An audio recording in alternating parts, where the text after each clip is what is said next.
everyone. Thanks a lot for staying with Republic TV. I'm Shivani Gupta. Let's get you more of what we're picking up as far as the fake narrative that was pushed yesterday. Remember on Wednesday, after the encounter in Sopore and after the entire country saw the pictures of the 3-year-old crying over the dead body of his grandfather, terror sympathizers and a specific lobby started pushing a narrative that the civilian was killed by the forces. Now, Republic TV has accessed a snapshot of a chat from a social media group where messages like build a narrative that CRPF shot the civilian have been circulated. Let's go across to my colleagues Tejinder, Zeenat and Shravan, all joining us to bring us more on this story. Let's go across to Tejinder first up. Tejinder, it is obviously not surprising at all because these are the kind of narratives that are being set by Pakistan terror sympathizers. Some of them in Pakistan, others perhaps in India as well, who try to, defend what is the indefensible, isn't it? And they tried to do that yesterday as well.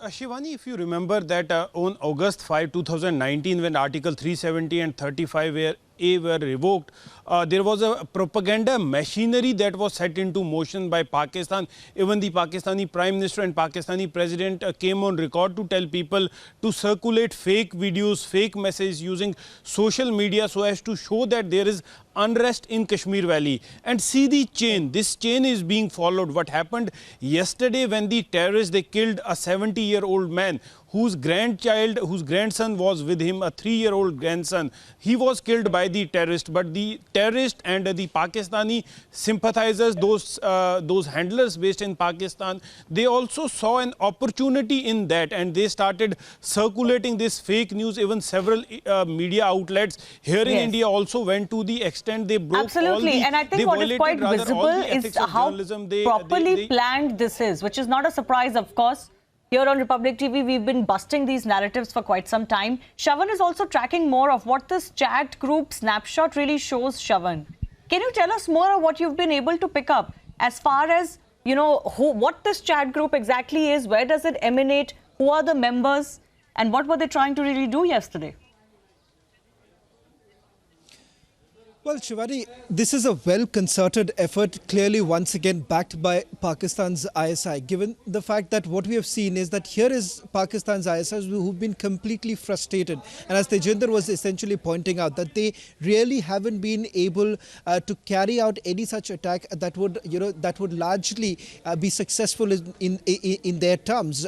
And that has only been post, as what Tejinder was also pointing out, since the abrogation of Article 370 and Article 35A. What really transpired on 1st of July, the incident in Sopore, is something that is unfortunate, tragic. Even the security forces have been lamenting about it, and they've been saying this, that it is not because that they essentially wanted this to be propagated like as though they have been rescuing. It is something they were saying that it comes natural to them. In fact, the ADG CRPF, with whom Republic TV spoke exclusively earlier in the day, categorically mentioned that they did not want to speak much about the rescue even. But having said that, there was a deliberate attempt by a section who were trying to peddle lies by saying that the grandfather of the child was basically shot by the CRPF. In fact, what's the truth? This is what we have basically been able to pick up, and we are piecing together exactly what really transpired. The moment actually the CRPF basically reached the encounter spot, the terrorists basically opened fire from the attic of the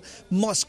Given the fact that this entire firing was coming from the mosque, this only made the entire challenge even more difficult for the CRPF. And the ADG CRPF, with whom we spoke earlier in the day, said that they were very restrained even when they were, when they were opening fire, because it was a mosque, and they are certainly surprised that there's a mosque committee which is in place. How did they actually allow terrorists to be holed up inside the mosque? That in itself is one big question. But apart from that, what really happened? How did the child lose his grandfather? That is the fact that he was shot from the back. The moment he saw that he was caught in the crossfire, he basically tried to move from the driver's seat to the other side and wanted to save his grandchild. That's when he was fired from the back. And we are given to understand what the CRPF has been maintaining is that what they're calling it, that they have technological evidence to prove that this particular bullet that was fired from the terrorist side and not the CRPF. But look at the chats that took place. Around noon is when certain kind of a narrative was being built, and that narrative I will try and put it across on a surface and take our viewers to what really transpired and what are the kind of messages that were essentially doing the round. We'll just put it up in the next few seconds to give you an understanding. And here, I'm just putting it out to our viewers. What are the kind of messages? This is what it is. There have been groups like this. This is just Shravan, let me one go such across to my example. colleague. Psychological.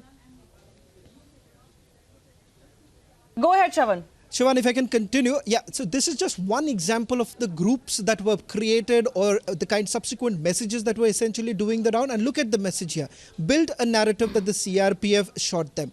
Son of a 60-year-old civilian, Bashir Ahmed, said his father was basically, this is another video that was basically doing the round, and look at the timing. It was around 11:25 in the morning and it continues. This is how it goes on.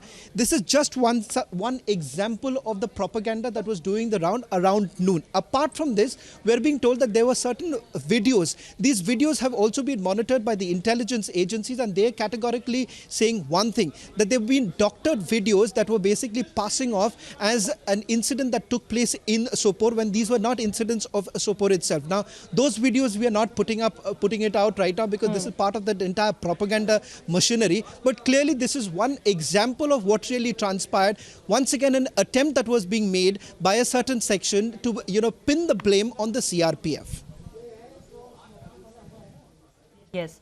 In fact, there are others in Kashmir as well, Zeenat, who have come out to, mention that there is pressure put on families to claim otherwise. There is a very prominent, public official also in Kashmir who has mentioned that quite publicly on social media. And that is how further narratives are also spun. See, Shivani, we need to see the way the families do live in Kashmir and the kind of pressures they usually have.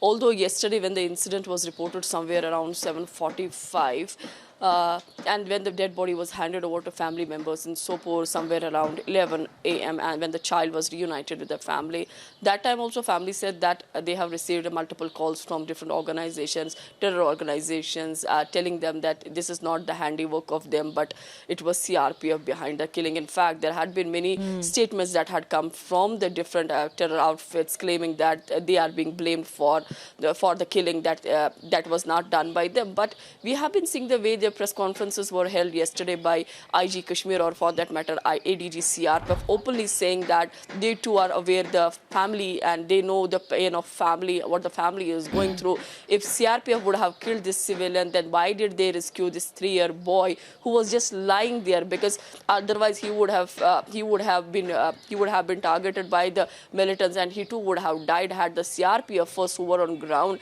would not have rescued. And the way JKP managed to counsel the child, pacify him, because the kind of horror tale that he had gone through, and the way you yourself saw in the video how the SHO was trying to pacify that 3-year-old boy.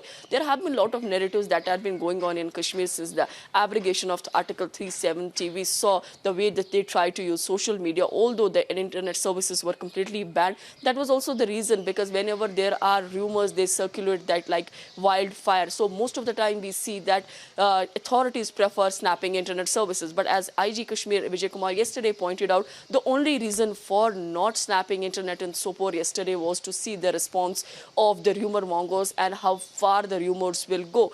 And it's more like, although citizens of this very place have been telling continuously that government security forces should not snap internet, but when you don't snap internet, these are the things that circulate, that goes in circulation. Then this happens, right? Twitter yesterday was otherwise flooded with also, lot of, what is it that these rumors. terror sympathizers are trying to project?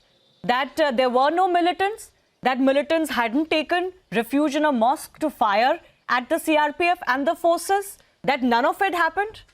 Just trying to pick up one thing and trying to blame the death of the civilian on the CRPF is the easiest thing to do. But are you trying to deny that there was a terror attack in the first place? That there were terrorists who were trying to target the forces? And of course, the civilian was caught in between as well.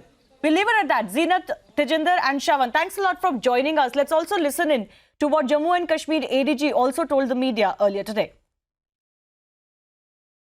Well, the CRPF had gone for duty at one particular crossing in the district. And when we reached the spot, the militants had already taken position inside the masjid. and they started firing at the CRPF party from inside the masjid. The CRPF retaliated the fire very bravely. This boy who was martyred, his role was very significant. The retaliation was effective. While this retaliation and the firing by the militants was going on, a private person, he came in a car and he got into the melee.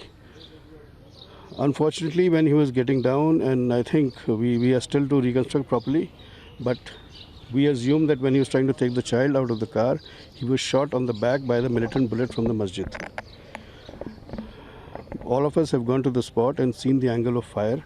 We are very clear technically that this is the bullet of the militant. And the militant killed the man. The child obviously was scared. He ran and he was rescued by a boy of the CRPF who was there close by, and he took care of him till the firing by the militants continued. The militants were forced to flee away. They went from the masjid, inside the masjid, they went back, and from the rear side they flew away. The retaliation by the CRPF was effective. We assume we found blood stains.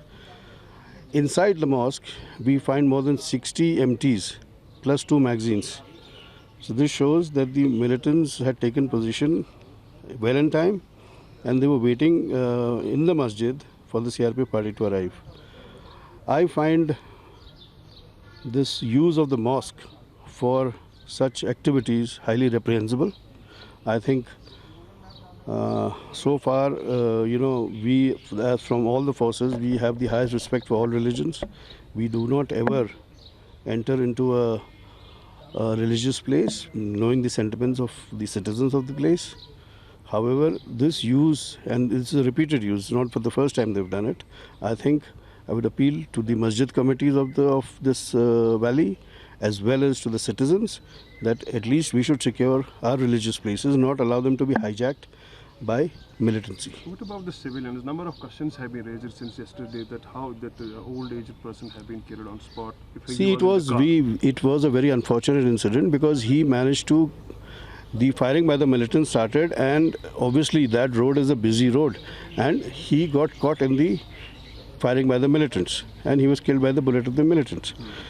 It was an extremely unfortunate incident, which I think some people have tried to give it a spin by saying that the CRPF took him out of the vehicle and shot him. Yes, this is totally untrue. I would say with full responsibility, after visiting the place, after talking to everyone, after examining a lot of technical details and including cameras.